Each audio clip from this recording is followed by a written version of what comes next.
프롤로그. 왜 그는 200억을 거절했는가? 당신에게 묻겠습니다. 지금 누군가가 당신 앞에 3년 200억 원의 계약서를 내민다면 지금의 삶을 버리고 그 종이에 서명할 수 있겠습니까? 대부분의 사람은 그 돈이면 무엇이든 할 수 있다고 말합니다. 그러나 그 돈을 거절한 한 남자가 있습니다. 바로 코디 폰스입니다. 그는 메이저리그 복귀 제안을 거절하고 다시 한국의 마운드에 섰습니다. 왜 그랬을까요? 그는 이렇게 말했습니다. 나는 돌아가기 위해 한국에 온 게 아닙니다. 나는 여기서 완성됐어요. 그의 선택은 단순한 이적 뉴스가 아닙니다. 돈과 명예가 아닌 삶의 중심을 바꾸는 결정이었습니다.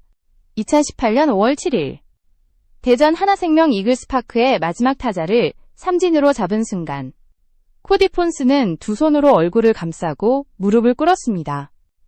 관중들은 환호했지만 그의 눈에는 아무것도 보이지 않았습니다. 그 눈물은 단순한 승리의 감격도 기록에 대한 기쁨도 아니었습니다. 그 순간 그는 단지 한 사람의 아들이었고 한 남자였으며 삶의 무게를 온전히 느끼고 있었습니다. 그 눈물은 숫자가 아닌 사람을 위한 것이었습니다. 그의 어머니 제니퍼 폰스는 2017년 뇌암으로 세상을 떠났습니다. 생전에 아들의 경기를 직접 본 적은 단 한 번도 없었지만 언제나 하늘을 올려다보며 응원했습니다. 그날 밤 마지막 투구 직전 하얀 비둘기 한 마리가 그의 머리 위를 지나갔고 그는 말했습니다. 그 순간 어머니가 옆에 계신 것 같았어요. 코디 폰스의 이야기는 야구 그 이상의 이야기입니다. 그의 눈물은 그리움과 재회, 그리고 작별의 의미였고 그는 돈이나 명예가 아닌 삶의 진정한 가치를 위해 한국을 선택했습니다. 당신이라면 그 선택을 할 수 있겠습니까? 그 눈물의 의미는 무엇일까요? 지금부터 그가 왜 한국을 선택했고 어떤 삶을 살아가고 있는지 코디 폰스는 한때 메이저리그가 주목한 유망주였습니다. 2015년 드래프트 2라운드 5번째 픽으로 계약금 $110만 받으며 야구 인생을 시작했죠. 스카우터들은 그에게 빠르게 로테이션에 안착할 재능이 있다고 평가했습니다. 파워와 제구력의 균형이 뛰어났으며 미래가 밝다고 믿었습니다. 하지만 현실은 달랐습니다. 그는 잦은 부상과 자신을 증명해야 한다는 무거운 압박감에 시달렸습니다. 경기에서 1승 7패, 평균 자책점 5점대라는 초라한 성적표가 따라다녔습니다. 미국 언론은 냉정했습니다. 기대 이하의 유망주라는 평가가 이어졌고 팀은 그를 40인 로스터에서 제외했습니다. 기술은 여전히 있었지만 자신감은 사라졌고 몸과 마음은 점차 무너져갔습니다. 야구는 단순히 재능만으로 이루어지지 않았습니다. 그 안에는 심리적인 안정, 주변의 지지, 그리고 어려움을 견뎌내는 힘이 필요했습니다. 폰스는 이렇게 고백했습니다. 내가 무너진 건 실력이 아니라 마음이었어요. 당신은 어떻게 생각하십니까? 실패는 실력 부족 때문일까요? 아니면 제대로 지지받지 못한 환경과 관계 때문일까요? 그는 자신을 지키지 못했고 메이저리그도 그를 보호하지 않았습니다. 그 결과 그는 미국을 떠나기로 결심했습니다. 미국이 아닌 다른 땅에서 자신이 원하는 방식으로 야구를 하고 싶었습니다. 그의 다음 행선지는 일본이었습니다. 일본은 마지막 기회처럼 보였습니다. 홋카이도 니포넨 파이터스에서 새 출발을 다짐했지만 현실은 또다시 냉혹했습니다. 2022년 8월 그는 한 경기에서 9이닝 무피안타 완봉승을 기록하며 다시 시작할 희망을 보였지만 그 이후 경기는 흔들렸고 부상은 반복되었습니다. 시즌 후반에는 평균 자책점 6.72로 크게 떨어져 방출 통보를 받았습니다. 그러나 야구 외에 더 큰 문제가 있었습니다. 그의 아내 엠마는 전직 NC 다이노스 배구 선수이자 현재 요가 코치이자 스포츠 심리학 연구자였지만 일본에서는 언어와 문화의 장벽에 막혀 고립되었습니다. 하루 종일 방 안에만 있었고 제대로 음식을 먹지도 못했습니다. 폰스는 말했습니다. 나는 야구를 망치고 있었고 그녀는 삶을 망치고 있었어요. 이때 그는 결심했습니다. 더 이상 야구만을 위한 선택은 하지 않겠다고. 가족이 행복할 수 있는 곳이어야 한다고. 이 결심이 그의 야구 인생과 삶의 전환점이 되었습니다. 그는 일본을 떠나 한국으로 향했습니다. 한국에서라면 진짜 자신이 원하는 야구를 할 수 있을지도 모른다고 그리고 사랑하는 사람이 행복할 수도 있다고 믿었습니다. 코디 폰스가 한국에서 새롭게 시작한 순간은 조용하고도 깊은 의미를 담고 있었습니다. 2023년, 그는 한화 이글스의 대체 외국인 선수로 입단하며 화려한 스포트라이트를 받지 못했습니다. 팬들의 기대 역시 크지 않았고 그는 큰 주목 없이 시즌을 시작했습니다. 하지만 그의 마음속에서는 조용한 변화의 불꽃이 타오르고 있었습니다. 한국에서 그를 변화시키고 부활하게 만든 것은 단순히 성적이나 개인 훈련이 아니었습니다. 바로 시스템과 사람이라는 두 축이 그를 다시 일으켜 세운 원동력이었습니다. 먼저 KBO 리그에서 도입된 ABS 자동 스트라이크 판정 시스템은 코디 폰스에게 새로운 희망이자 안정감이었습니다. 기존에는 심판의 주관적인 판단에 따라 스트라이크 존이 좌우되었지만 이 시스템은 기계가 공의 궤적을 정확히 판별함으로써 심판의 오심 가능성을 대폭 줄였습니다. 고속골을 주무기로 삼는 폰스에게 일관된 스트라이크 존은 마치 무대를 다시 찾은 듯한 기분을 안겨주었습니다. 그는 예전에는 심판의 눈치를 보느라 온 신경이 집중되지 않았는데 이제는 오직 내 공에만 집중할 수 있어서 야구가 다시 즐거워졌어요. 라고 털어놓았습니다.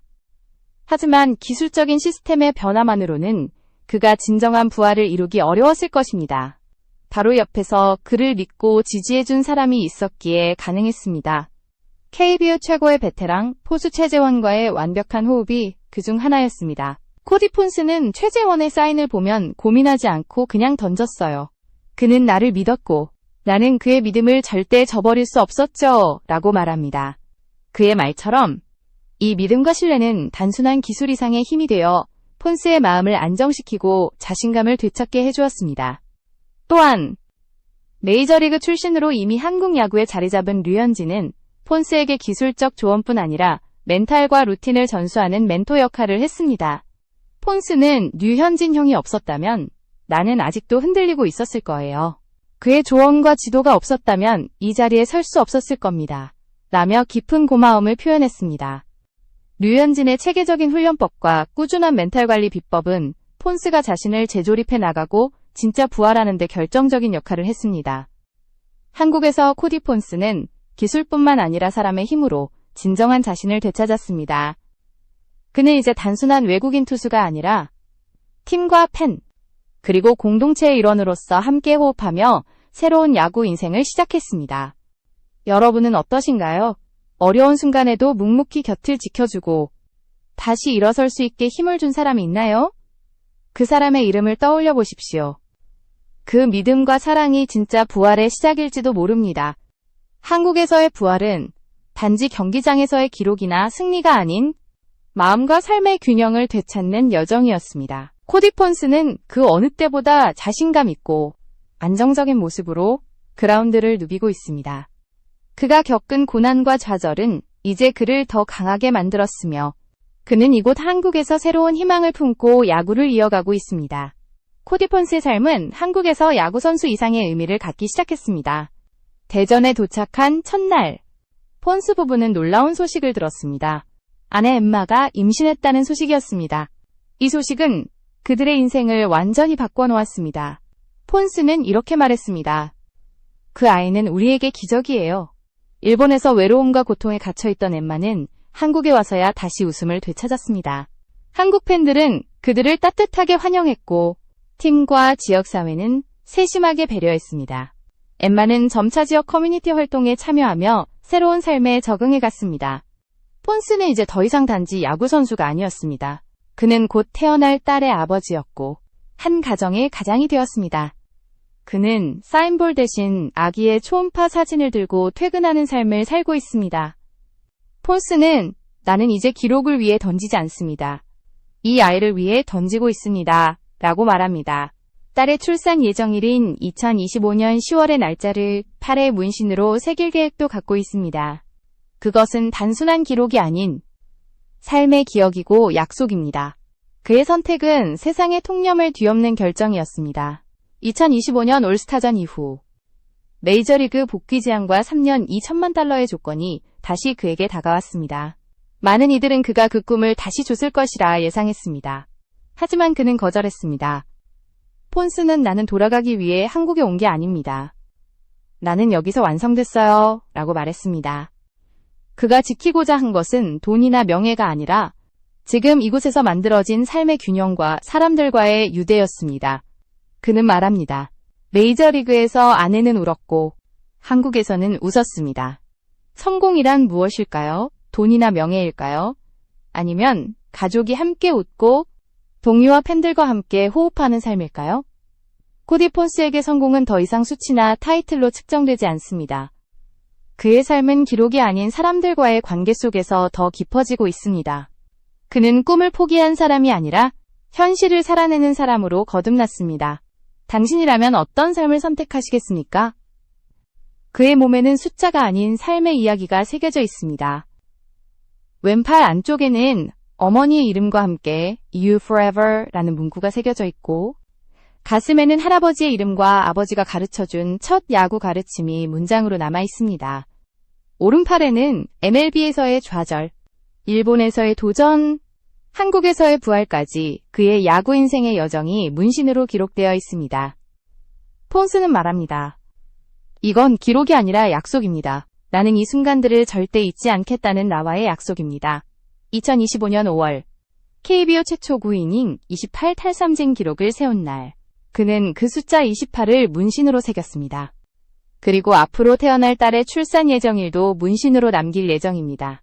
그의 몸은 단순한 숫자의 나열이 아니라 삶의 진실한 기록지입니다. 사람들은 야구를 기사와 기록으로 남기지만 코디 폰스는 살아 숨쉬는 몸으로 야구를 기억합니다. 이제 그는 폰스가 아니라 봉화입니다. 한화의 선수, 대전의 시민, 그리고 한국에서 아빠가 되는 사람입니다. 그는 돌아가지 않습니다. 그는 이곳에서 완성되었기 때문입니다. 그리고 그의 인생과 야구는 이곳에서 계속됩니다. 당신이라면 어떤 선택을 하시겠습니까? 지금 이 순간, 당신에게 가장 소중한 것은 무엇인가요? 이 이야기가 여러분에게 깊은 울림과 생각할 거리를 남기길 바랍니다.